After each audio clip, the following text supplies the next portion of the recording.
merong bad news na nakakasama ng loob sapagkat dalawang kababayan na naman natin na nangarap na magkaroon ng magandang buhay para sa kanyang pamilya, pumunta ng abroad, pagbalik, bangkay na. It keeps happening sa Kuwait. Again and again and again.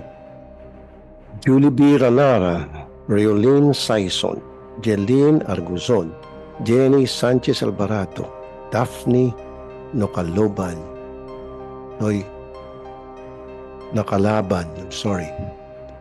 Ito ilan lamang sa mga kababayan natin na bumalik ng bangkay from Kuwait.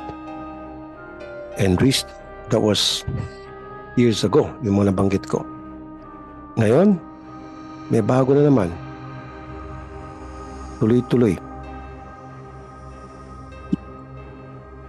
And every day, may nagreklamo sa programa ko, iba't ibang bansa, pero nasa top ng listahan ay Kuwait.